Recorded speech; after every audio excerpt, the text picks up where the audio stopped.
Welcome. We are going to be getting started here pretty quickly as people pile on to our seller strategy session. So welcome. Appreciate you guys attending here. Just going to be switching this over, going live on Facebook here. Make sure you guys type in your questions in the Q&A section. And if you have anything on chat, you can go ahead and chat. We're going to be managing that as well. But if you have any questions, please make sure that you put them in the Q&A section. Thank you.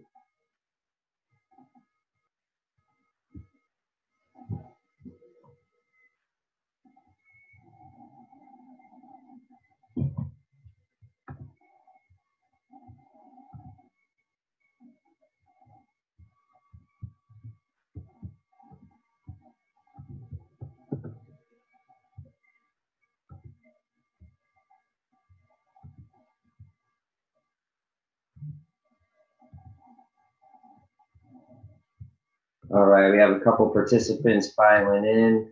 Just want to make sure that you guys can see me all right. If you drop a comment in the chat, just want to make sure that the audio is working and everything's coming through.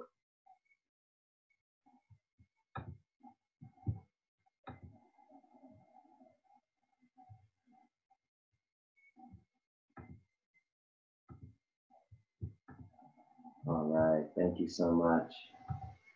All right, you guys, we got a couple more people filing in. So if you don't know me, my name is Greer. I've been a local real estate broker here in the greater Temecula Valley this is my 10th year.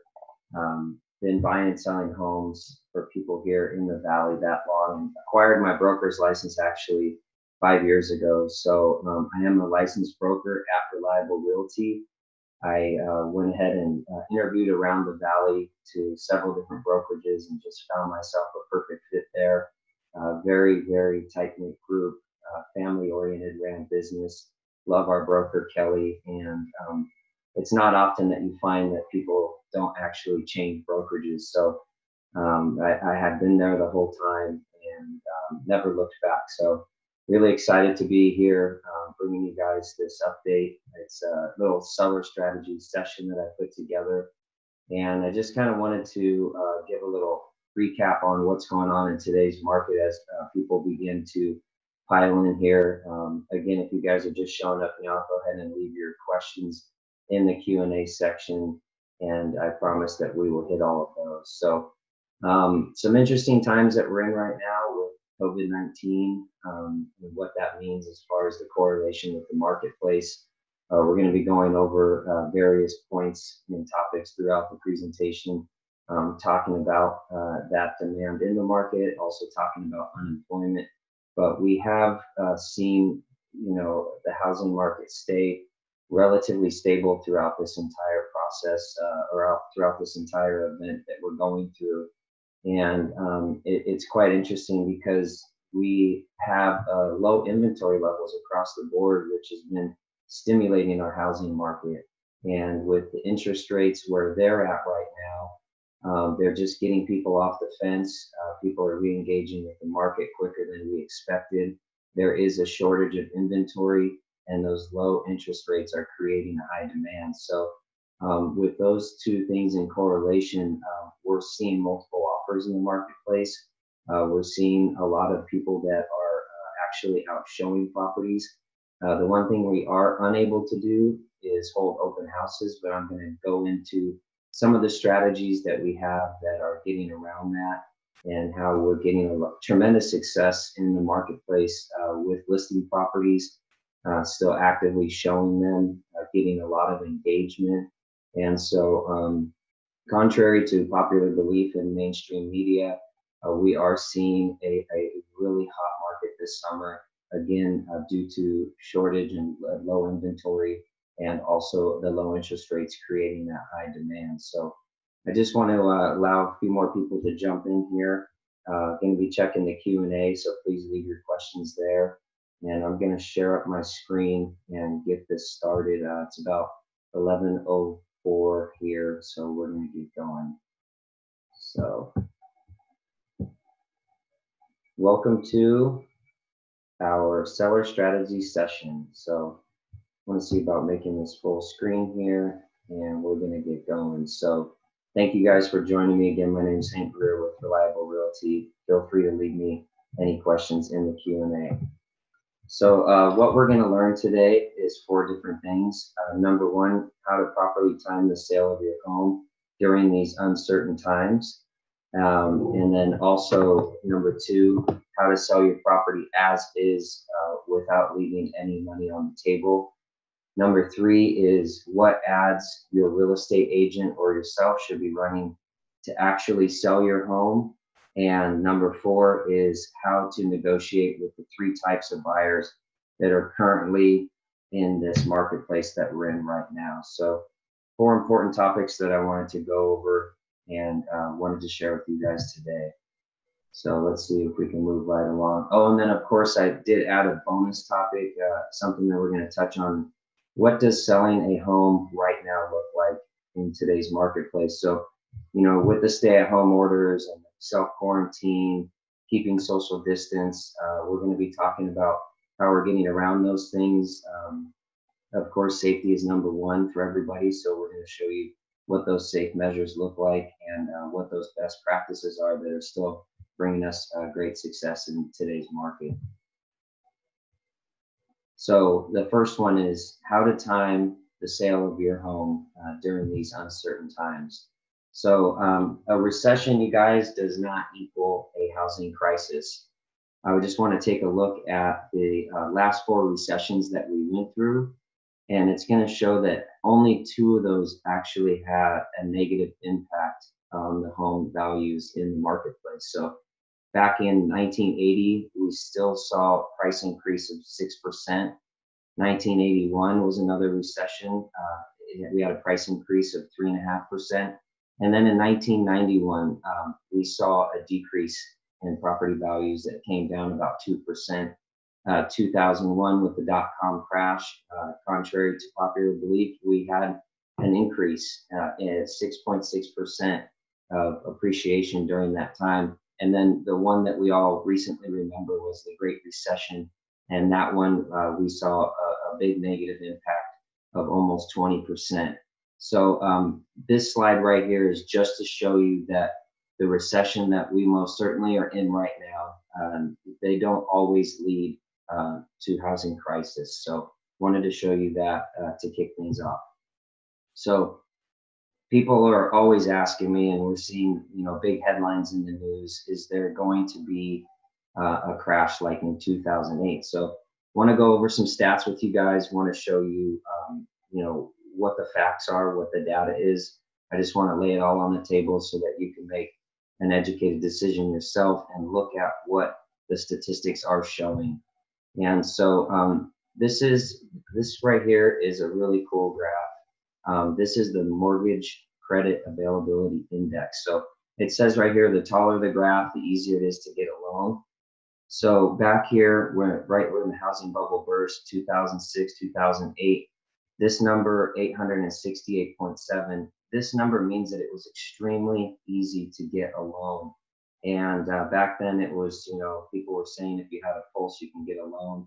And that's what got us into a lot of trouble. It was the stated income loans. There was things that really should have been a lot more strict as far as guidelines go. So right here in today, we see that available index right here is at 181. So it's much more difficult to get a loan than it was back when we went through the 2008, Great Recession, as they called it, and we did go through that bubble burst. So again, you guys, the taller the graph, the easier it is to get a loan. So I do have a question here coming in. Just wanted to go ahead and see if I can address that with anybody. Remember, you guys, go ahead and leave the Q&A section is for those questions. So moving right along, this is the annual home price appreciation. And so we're looking at the 6 years leading up to the housing crash and back in 2006 to 2008. So we're looking at the amount of appreciation that was going and leading up into the bubble burst. So as you can see, things were getting pretty hot and heavy. 2003, almost 9%, up to and then 11.4. So you can see that things were escalating very rapidly up until the bubble burst. Well, we're going to take that in correlation and look at the last 6 years leading up into 2019. You can see we've been on a much more steady climb. Things have been coming in more gradually. We're not getting out of control. We are seeing multiple offers. We are seeing appreciation, but we're not seeing it to such a rapid degree that would create that bubble and in turn give it more reason to burst. So just want to show you the last 6 years here leading up into our current time and that steady appreciation that we've been receiving. And so this is the percent of median income needed to purchase a median priced home. So you needed much more income back then. Right now, today we're at 15.5%. And so this one's a really neat one too, because it's just showing you how much total equity is cashed out. So then we're looking at 2005, 6, and 7, and we're actually seeing that people were using their home as an ATM machine. So they were pulling a lot of money out of their property. They were cashing a lot of equity out. You can see the total here on the left back then was $824 billion. I mean, people were not equity rich. They did not have a lot of equity left in their house. They were taking it out and spending it on things maybe that they shouldn't, therefore leaving them equity poor. Now we look at the last 3 years, 2017, 18, and 19, you're looking at people that are sitting on much more equity. They're sitting on, they're equity rich in their property. They're not putting themselves in trouble, and they're leaving it in the home and not pulling it out like we did see back in the past. And here's another really cool graph.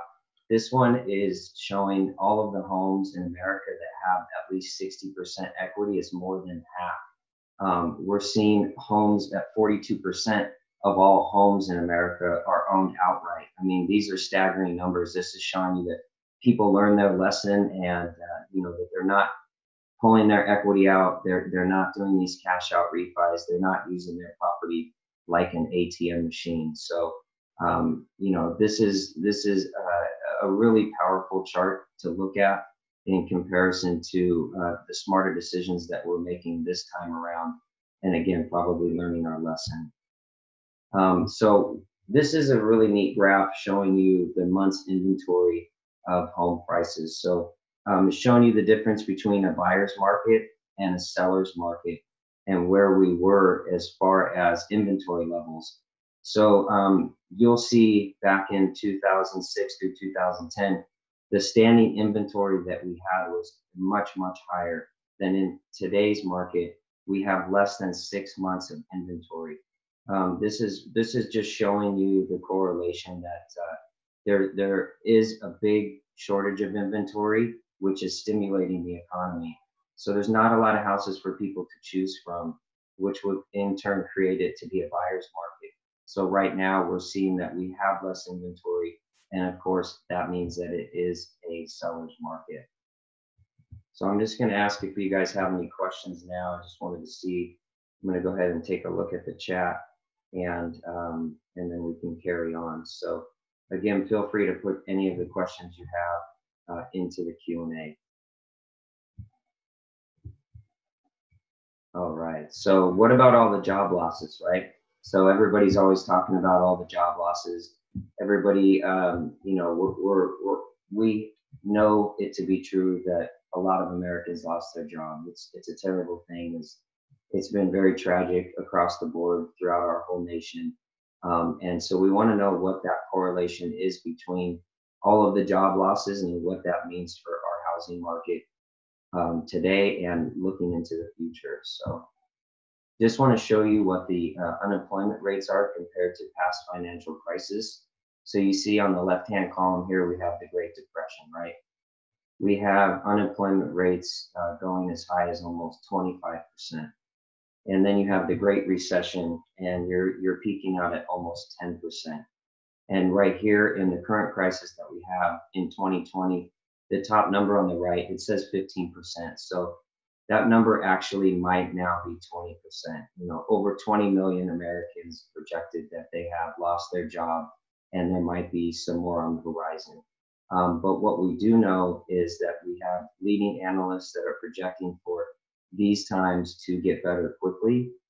We have a lot of people that were laid off quickly and now are acquiring their jobs back just as fast. So we're seeing immediate rehires across the board, and the projections into 2021 looks like we're going to be cutting that number immediately in half as people do get back to work. Office spaces do open up. I'm seeing it on the daily throughout our county, in Orange County, San Diego. I'm seeing restaurants open back up. People are getting back to work. Even retail stores are allowed to be in there and operating. And so we are seeing that as well. So let me take a look at the questions again really quick. I just want to see if I can stay on par with that. Let's see. So somebody had a question, has there still been a solid buyer demand through coronavirus? And I would say most certainly there has been. We still have seen a lot of showings on properties, even though we are practicing safe measures. We are seeing the fact that people are scheduling that time to come in, whether they're wearing masks and gloves and booties, taking hand sanitizer and Lysol wipes with them. We are seeing those people still actively out in the marketplace. We've seen a tremendous influx of buyers online. Video views are up, internet surfing and traffic is up. The amount of customers that are on Zillow has been through the roof in the last 3 months. So we are seeing that people are still shopping for homes. The buyer demand is in there, and we have seen that through the data, whether it's online or offline. Again, the only thing that we are unable to do right now is to do big open houses like we have in the past, but we can work around that and we can get through it. And there has been great demand for buyers. So thank you for asking. That was a great question. Okay, and now we're looking at Goldman Sachs and the unemployment rate projections. Again, going from 2020, which this number might be 20%, but moving on through 2021, 2022, that number is supposed to rapidly come down and be cut in half as soon as next year. So we're looking at the National Association of Home Builders right here with Chief Economist Robert Yates. And he's saying that the housing sector entered this recession underbuilt rather than overbuilt. And that means that the economy rebounds, which it will at some stage.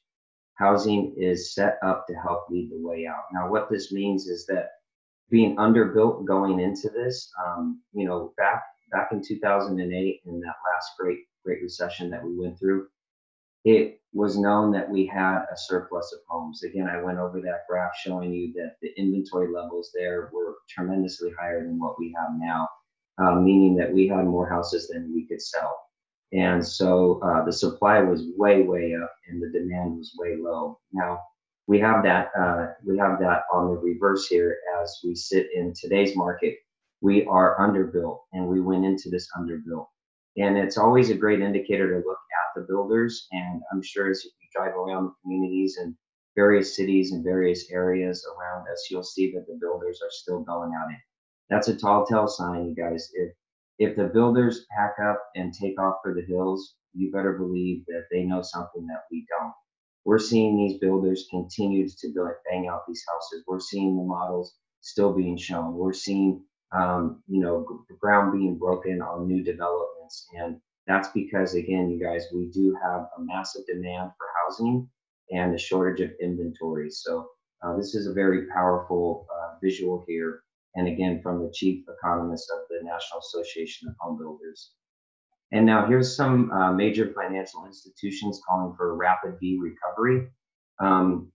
Goldman Sachs, JP Morgan, Morgan Stanley, these guys manage and control the greatest amount of Americans' wealth. And I can't put it any more strict or direct than that. If these guys give you any indication of what's going on, it's because they're managing America's money. And even Wells Fargo came out recently and was right on par with this rapid V-type recovery. They're on board with Goldman Sachs, JP Morgan, and Morgan Stanley. These guys know that we're hitting the bottom, if not already, and we're going to have a tremendous rapid V-shaped growth into the third quarter, fourth quarter of 2020, and carrying us right into 2021. So that's what these leading financial institutions are calling for. and there's no reason to not believe that. So in a few months, when COVID is behind us, there will be three truths that remain, and these are the ones that I've talked on. Interest rates will still be historically low. There's 30-year fixed mortgages right now that are going for 2.75 to 3%. I mean, that is an incredible interest rate on a 30-year fixed. Money has never been cheaper to get your hands on, especially in the financial institutions, especially with mortgages and people being able to secure those mortgages on their property. We will still have a national housing shortage, meaning, again, inventory is at an all-time low. So we have a high demand with the low rates, and we have a national shortage of the housing across the entire nation. And there will not be enough houses for sale to meet the buyer demand. So these three truths will remain when COVID-19 is in the rearview mirror. Now, how to sell your home as is without leaving any money on the table. If you don't know, California's real estate contract is written as is. The entire contract has the verbiage throughout the whole thing that states as is. And so some of the things that I wanted to just kind of touch on is that selling your home as is just preparing as best as you can up front.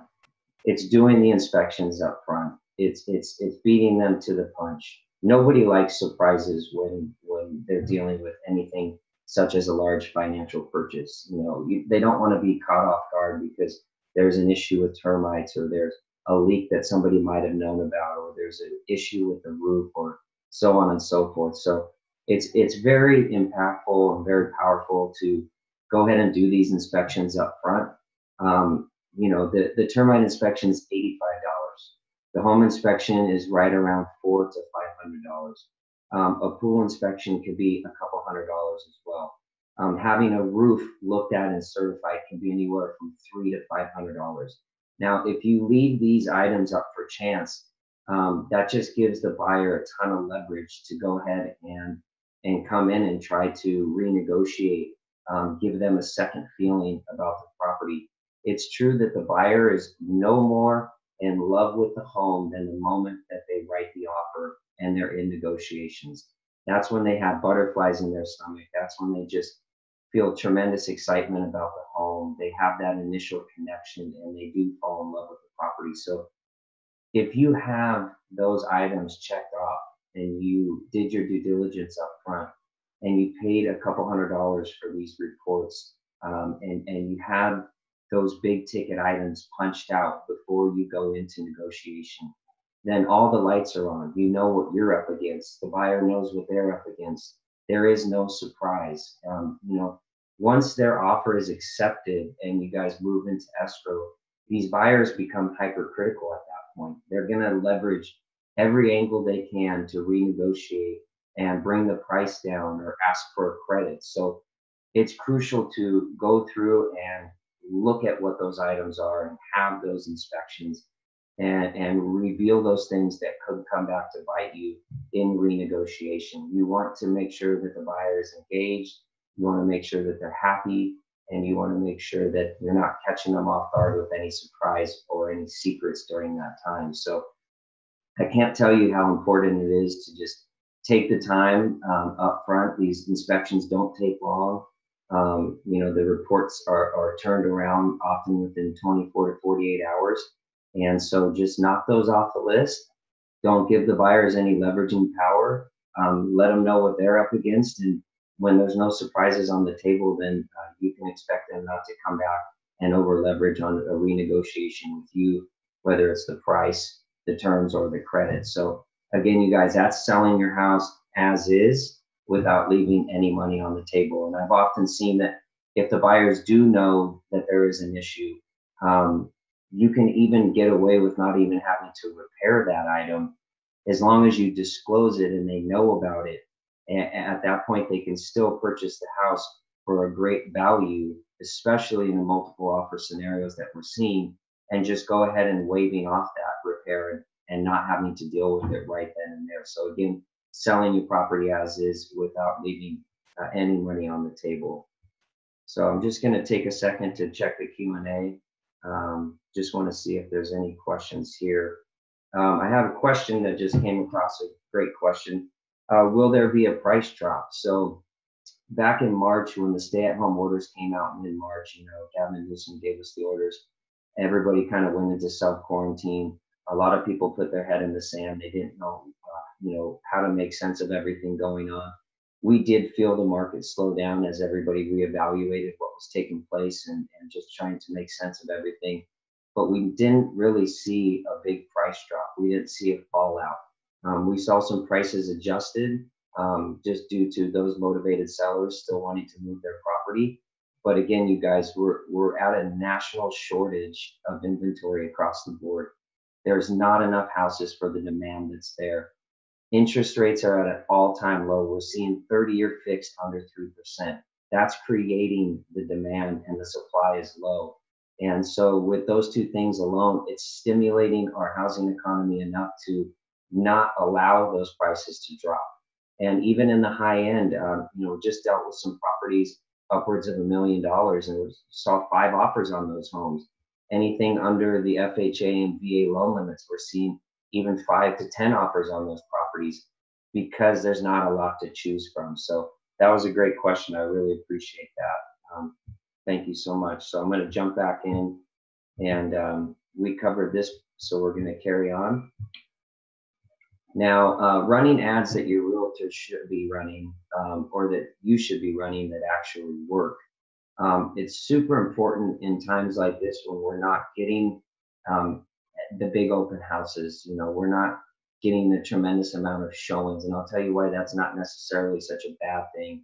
The quality of showings is way up, but I'm going to touch on that and some statistics from showing time to talk about that as well. But I want to go over some ads that your realtor should be running that actually work.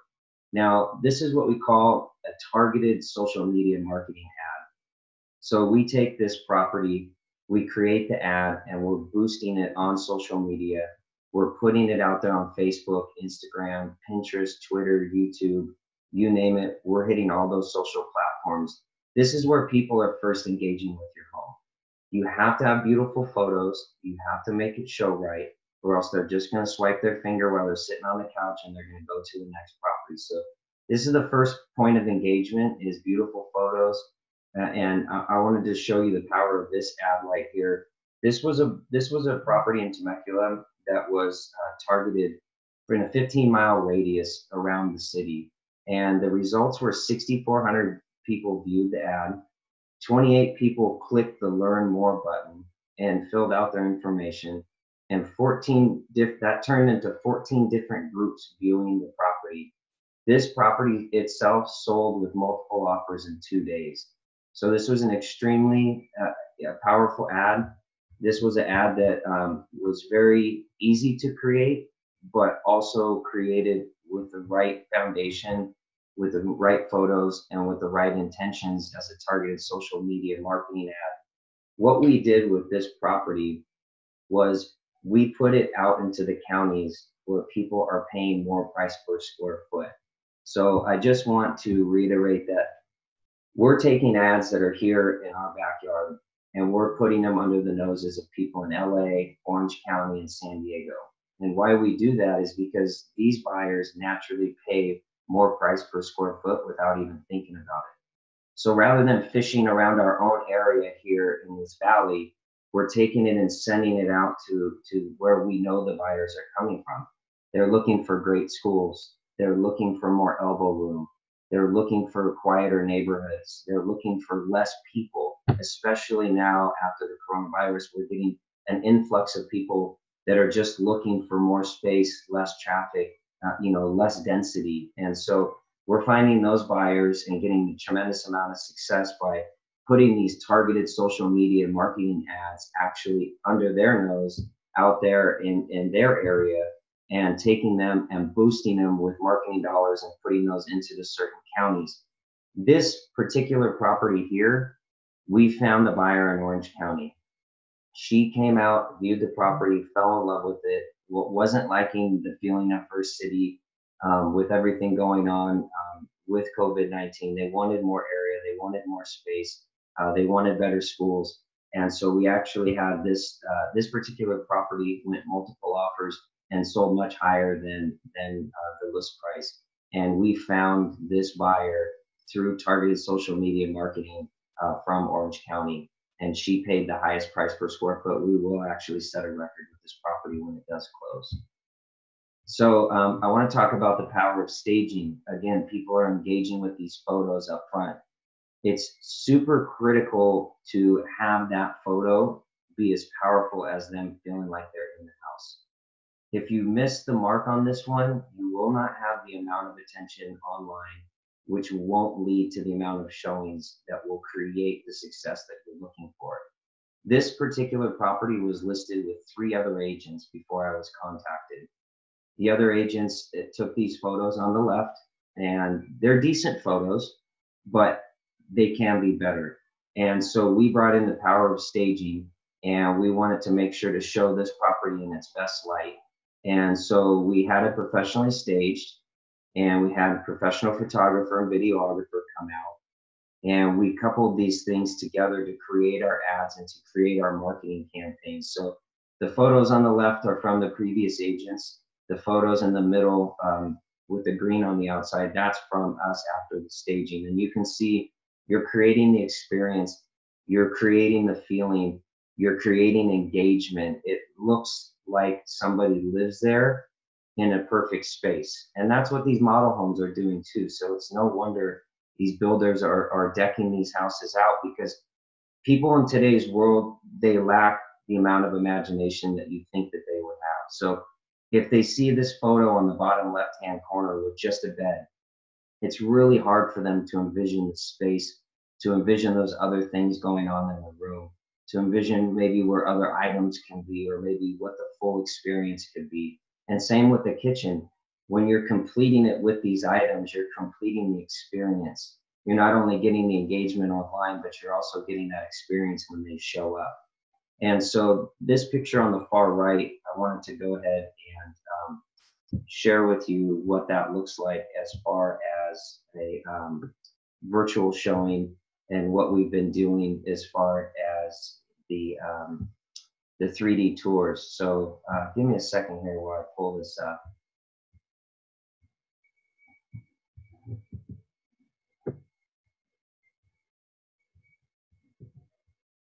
One second. Wouldn't be live if we didn't have any technical difficulties, right? Thanks for bearing with me. Again, you guys have any questions, just go ahead and drop it there in the Q&A. So this is what we call the dollhouse view. This is a 360 Matterport shot of a property where somebody can view the property in its entirety from the comforts of their home while sitting on the couch or looking at it with their family. They're on their tablet, they're on their phone, they're on their computer. They can see various points of the property. They can go to the outside of the home. They can see what the neighborhood looks like. This is an extremely successful way for somebody to feel like they've been in the home. We've had offers written on properties where people only viewed it in this sense, and I'll show you why. So I'm going to go to one of my favorite rooms of the property. This is the kitchen, and you can do a 360 tour. You can look up on the ceiling, you can look down on the floor, you can move from room to room, and you can actually look around this entire property, front yard, backyard, side yard, and actually feel like you've got the full experience of the home. You can go to the floor plan and look at it from overhead. You can look at the first floor. You can look at the second floor. You can move around the house. You can even measure things with this measuring tool that will allow you to go ahead and measure items in the room, and taking a look at the property to see if your furniture will fit and to see if this house is a good fit for you. So I just wanted to share that with you, because this is a really powerful tool. We use this to grab a buyer from San Diego on this property through our targeted marketing. We're sharing this video. We're sharing the 360 Matterport. We're actually getting these buyers in the home, whether they feel safe and comfortable to take a look at it or not. And so that's an example of the 360 Matterport tour. I'm just going to take a look at the Q&A to see if we have any questions here. Looks like we're all good. So I'm going to keep moving on. So another powerful thing, powerful form of advertisement is your property description. So the property that I showed you before, which was this one here, this had 3 prior agents to me coming in as the 4th agent and taking over on this listing. This property was listed at $489, and it was worth $489, and it was gorgeous, but it wasn't getting any of the attention or love, and it definitely wasn't getting the offers in that realm of what they're looking for. So as I stated earlier, we beefed it up with the beautiful photos. We did the 360 tour, and then we also created a really compelling property description that again touches in on the experience. This agent on the top left, this was the size and this was the length of their description. It just barely touched on the items. I mean, anybody could have written this. It really didn't dive into the awesomeness of the property. It didn't dive into the surroundings of the area. It didn't make them feel like they got acquainted with the territory or the neighborhood. And so down here, this is the length and this is the experience that we're painting for these people. When we listed the property, this is the type of property description that is getting people engaged. They're reading through it. They feel the experience. They feel the area. They can learn about the clubhouse and the amenities and the schools and the hiking trails, and just really give them a sense of that home and where it sits and where it's located in that area and in that neighborhood. So I can't stress enough how important the property description is. Again, you guys, these buyers are engaging online. They're looking at photos online, just like we would on Facebook or Instagram. If the photos look beautiful, then they're clicking on it. What do they do next? They look through all the photos and then they read the description. So if you're not captivating them on that level, you're going to lose a lot of attention. These people that are going to write this property off with this top left-hand description, they're not even going to get to want to make an appointment, and they'll never show up at the property. So I can't stress enough how important it is to write a really robust property description and get it all in there. So here's some aerial photography and videos that we do. I just wanted to show you a little bit more about the area and territory of this property. Again, this was the expired listing that 3 other agents have listed before me. And so we're doing some overhead photography. We're showing the area. We're showing the territory. We're actually showing where the clubhouse is, where the schools are, where the hiking trails are, where the mountain views are. You could even walk to some of the great schools in the area. And if you're leaving this off of your description, if you're leaving this out of your listing, you're really not painting the overall picture. You're not giving them that experience of what it feels like or what it would be like to live in that area. So really powerful here is just showing the territory, showing the area, showing the freeway access. What freeway are they close to? What schools are they close to? And what that whole area looks like from above. So moving right along, just wanted to talk about understanding the 3 types of buyers that are active in today's market and how to negotiate with them. So the 3 types of buyers that we have, one is the analytical, the second one is the expressive, and the third one is the lowball guy, who we like to also call the bottom feeder. So the first one is analytical. This guy is very driven, or this girl is very driven by numbers and stats. They want to know the data. They want to know, the figures. They want to know the list of upgrades. When we're holding open houses and we have our marketing material on the table, the analytical type of buyer is the one that's going to grab the floor plan first. He's the guy that's going to grab the list of upgrades first and review that. He's just very numbers driven. He's very attached to the figures and to the data. And, the second, I'll go into how you can deal with them after I explain the 3. So the second type is, is the expressive buyer. And the expressive buyer is one that's more driven with emotion. This is the one that's, more touchy-feely. This is the one that when we're having an open house, they come in and they grab the beautiful brochure and they flip through the photos and they talk about the way the house makes them feel, and they talk about emotion, and they're just much more artistic in the dialogue that we have with these with the buyers that come in and out of the property, and you can pick up on that, and I'll give you a couple tips and tricks on how you can kind of determine that in a roundabout way. And then the third one, of course, as I mentioned, is the bottom feeder. So this is the low ball guy who comes in. You can list a property at 600,000. It'll be on the market for 2 days, and he offers you 500.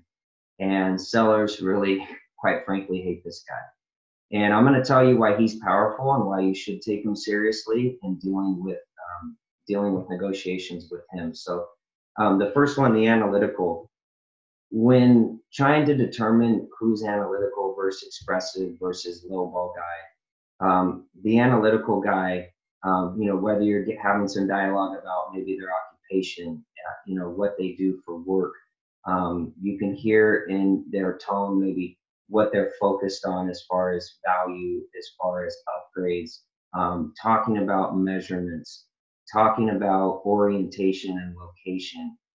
These are the type of things that you could pick up on when dealing with the analytical guy. And when countering the analytical guy in negotiation, when dealing with this type of buyer, it's super important to come back to him in the same way. You want to respond to him with the facts. You want to respond to him with the data and the research and the figures, even the dollar amounts on some of the upgrades. You really want to tap into that same stream in which his brain is wired. So in a counteroffer, you might want to come back with a list of what things had cost, or a list of the different types of properties, of the comps in the area, and why we made those value adjustments and how ours stacks up to their property based off the numbers and the data. That's super important. And then when dealing with the expressive, you can tell the expressive person, again, is talking about the emotion of the home and the feelings. And, this person typically seems to be a little bit more on the artistic side. And you can feel it and pick up on it in the way of their tonality and what they're focused on in the property. Again, these are the types that are picking up the beautiful brochures or talking about the photos or love the video and different things like that, the way that the neighborhood makes them feel, or the curb appeal and things like that. So when countering this individual, oftentimes it's successful to come back with them with possibly a letter and tapping back into emotions that maybe they had, and trying to derive their connection with the home, or even talking about your seller's connection with the home, why they loved it, how did it make them feel, how does their family feel in the house, how does the neighborhood make them feel, and those type of emotions that it invokes when they come home from a long day of work, or how they spend their Sundays in the backyard and things like that. So kind of deciphering, who that buyer is and how to deal with them is super critical when negotiating and coming back to them with a counter offer. And so the third one, again, is the lowball guy, right? So the lowball guy, a lot of people don't take this guy so seriously. It's super important to take this guy seriously. Don't let him offend you. A lot of people throw that term around, they offended me with their offer and this and that. It's the way that they're wired. And the proper way to respond to them and to deal with them is keep them on the hook for as long as you possibly can.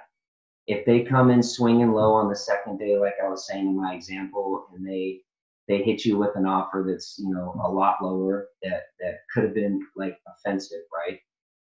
Keep them on the hook.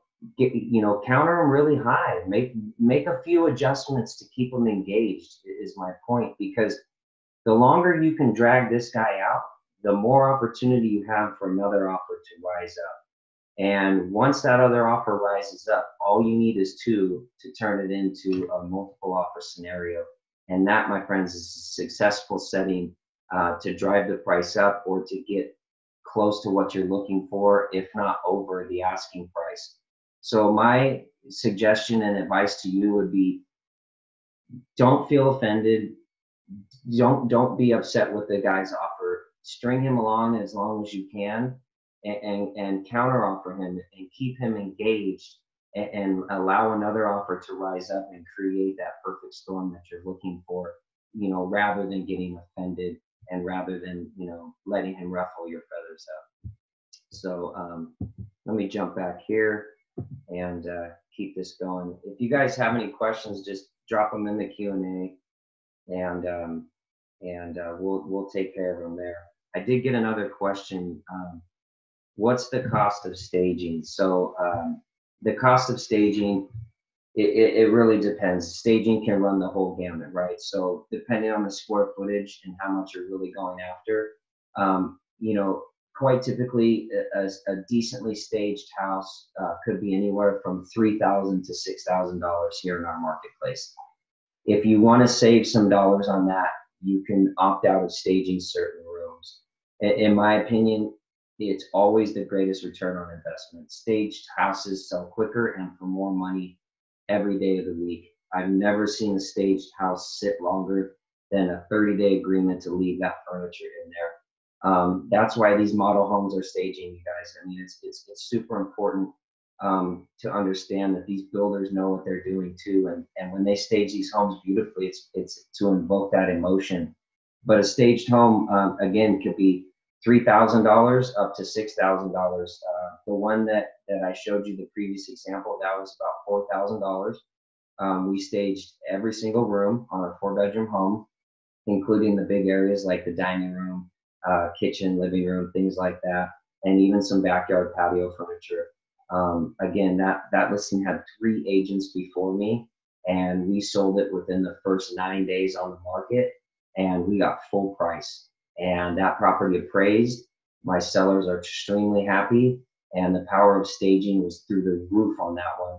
And they were kicking themselves that they didn't stage it the first go around. So great question. I appreciate that one. You guys keep them coming. I really enjoy that. So let's jump back into the presentation here. And let's see here. Just catching up. All right. So start prepping your home now. This is a slide a lot of people ask me. Again, we're trying to time this thing, right? We're trying to time the wonky times that we're in, the uncertain times that we're in. We are in a recession. How does that correlate with the housing market and property values? Well, we did go over all that, but if you're on the fence or you're thinking about it, if coronavirus, let's be real, safety's first, right? So if it's not the time for you, I'm not the type of guy that's going to tell you to sell your house. If you feel uneasy about allowing people into your home and the safety of your family or anything in your property, I don't want you to feel that way. But knowing what you know now and through my presentation, it's a great time if you're considering. And what would you do is you just start prepping your home. It's really funny because I compare the times of coronavirus almost to like the holiday season. And a lot of people are like, well, we're not going to list our home, during the holidays because, we have the Christmas decorations up and the quality of people that are coming through and so on and so forth. My suggestion to you is take this time to prepare because we will be out of this. And like I said in the previous slide, when we come out, we're still going to have a national shortage of homes, which creates a massive demand because we have extremely low interest rates. And so those two things aren't going away. When coronavirus goes away, those two things will stand to be true. And the people that are either on the market now or preparing to list are going to win the day. And I want to just kind of reiterate some things that we might all know, but deep cleaning and decluttering your home is super important. Take this downtime to prepare. Giving your walls a fresh coat of paint. It's really critical to make your house feel clean, fresh, and brand new. And there's nothing like a fresh coat of paint that will do that. Lightening things up, replacing light bulbs, cleaning curtains and lampshades, simple things like that. Giving your yard some love and tidying up your garden during the spring season. Plant some fresh flowers and spice up your curb appeal. I mean, these are simple things that we can do on the weekend or in the evenings or ourselves without spending a lot of money to better prepare ourselves. So I wanted to go over a bonus question that I threw in there. And that is, what does selling a home right now look like? And so I just want to go over, mass media gives you the idea that things are kind of impossible to get away with right now. But I just want to show you a few things, and we touched on a few things that do bring tremendous success to my clients and selling a home in today's climate. So first of all, we want them to view all the pictures, the videos, the 360 Matterport tours and things like that. It's really important that all of those things are viewed beforehand so that they really understand the inside and out of the property, right? So we want them to look at all of the marketing material. Then we want them to drive by the home in the neighborhood to see if that's a good fit. I mean, that's a tall tale sign to give you that warm feeling, to check out the curb appeal, to see if you jive with the neighborhood. And next one would be to make sure that the buyer's pre-approved and ready to go. None of my listings right now, we're opening the door for somebody that doesn't have a pre-approval letter or it hasn't been pre-qualified by a lender. To me, it's a waste of time. I'm not jeopardizing anybody's safety, so it's very important to give my clients the respect of vetting everybody out, making sure that the buyers are pre-approved and ready to rock and roll. That way there's no looky-loos. And again, you guys, the people that are in today's marketplace, they're not looky-loos.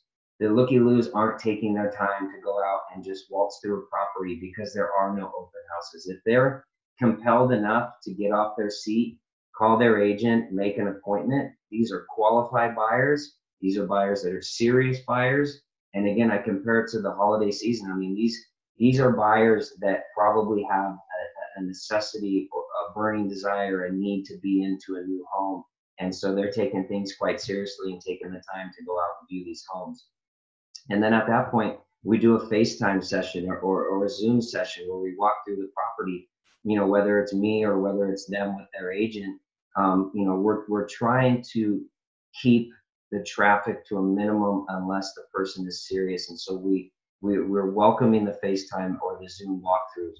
Again, we're coupling those with the Matterport tours and really making sure that these clients know what's going on with the property, know how it sits, knows the orientation and things like that. And then at that point, we schedule a controlled private showing if allowed by the homeowners. And oftentimes these are touchless showings where, everybody's wearing masks or gloves or walking around with the agent, or myself that's opening the doors, opening the cupboards, turning the door handles and things like that, wiping them down afterwards.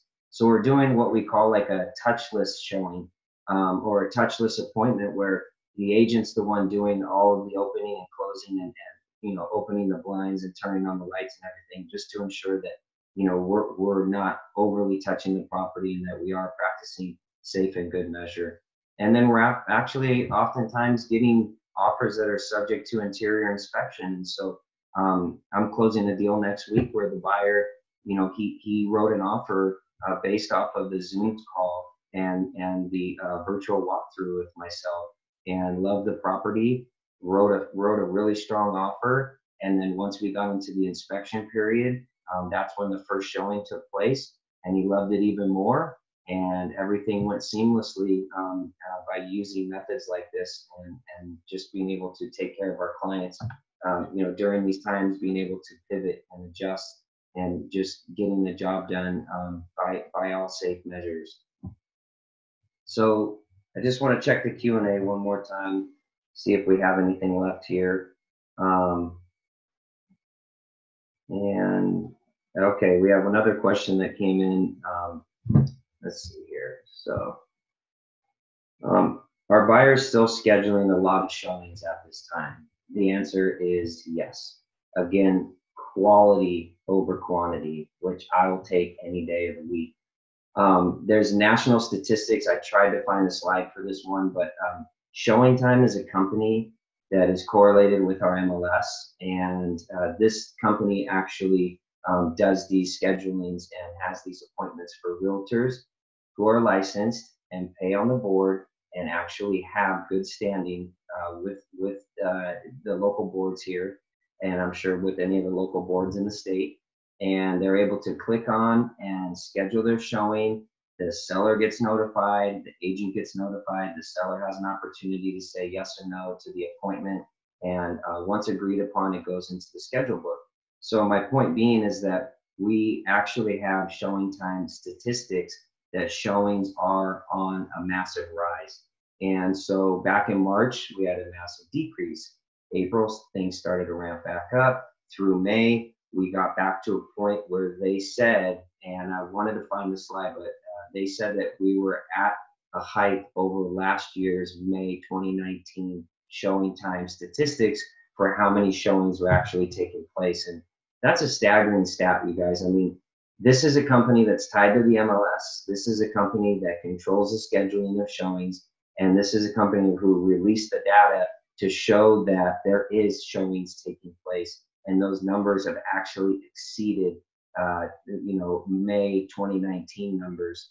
And so I'm interested to see what June holds. I think things are very much going to be back to a lot of private showings. Again, the only thing that we can't do at this time, unfortunately, are the big open houses.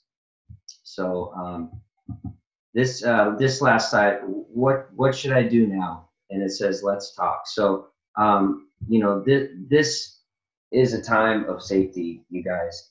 I'm not going to tell anybody to list your house if it goes against the safety of your family or you guys just not wanting to really deal with the coronavirus. But I just wanted to prove to you that there is a strong demand in the marketplace. The fact that there was stay-at-home orders and there was self-quarantine, and then there was job losses across the nation, people not knowing which way to go or what they could get away with or what was actually allowed or legal, has created a massive pent-up demand in our marketplace. Again, low inventory coupled with extremely low interest rates has created a very, very large demand. And we're seeing multiple offers on many of our properties that are priced right. We're seeing those multiple offers actually stimulating and driving the prices up. And so it's said to believe that the housing market is going to be one of the biggest stepping stones of getting this economy back on its feet. And so I just wanted to share all this great insight with you. I hope you got some tremendous value out of it. It was a lot of fun putting it together, something that I haven't really done before as far as presentation style or doing the seller session with you guys. We have some realtors on the line even, and I'm happy to share. I'm an open book. There's plenty of business. There's plenty of homes to go around, and I just wanted to bring some value, bring some insight, and bring the stats because if we're paying attention to mass media and we're paying attention to things that's going on in the news, there's a lot of fear, and I just wanted to bring the truth, and that's what I pride myself on, is just being able to share what is really going on in today's real world. And I'm just super excited that you guys joined me today. If you have any questions at all, I'm always here to help.